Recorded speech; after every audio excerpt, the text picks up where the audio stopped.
I love efficiency, and viruses are masters at efficiency. The thing that captivated me initially about them was this idea that you can have an organism that has 1,000,000 times less genetic information than the host that it infects. So something like Ebola, for example, 7 genes.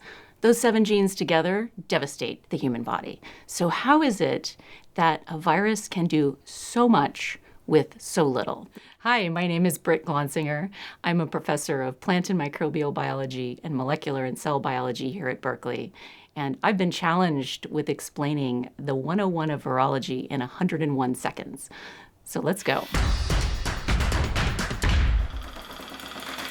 Virology is basically the study of the viruses in us, on us, around us, on the planet, how they work, how they take over our cells, how we might be able to stop them in cases of disease. Viruses that people probably conjure images up of when they're thinking about virology would be Ebola, SARS-CoV-2, influenza, HIV, maybe smallpox, the only virus we've ever eradicated from the human population. The vast majority of viruses on Earth, we're covered with viruses in our guts, in our mucous membranes, in our blood, on our skin, cause no known disease. Studying those viruses has taught us a lot about how our own bodies work and what goes wrong during all kinds of diseases like cancer and autoimmunity and things like that. My specialty are herpes viruses and a type of human herpes virus that causes cancer.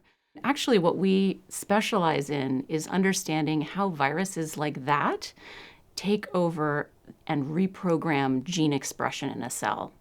And we try and understand it both so that we can find ways of stopping viruses like that, but also so we can understand how our own cells respond to pathogenic stress that can lead to chronic diseases. One of the remarkable things that being at Berkeley does for us here is that you're surrounded by essentially the people who have made the fundamental discoveries about how molecular biology works, how cells become transformed and move on to progress to cancer, and being able to connect with them and get ideas and collaborate enables us to see this picture from many different facets.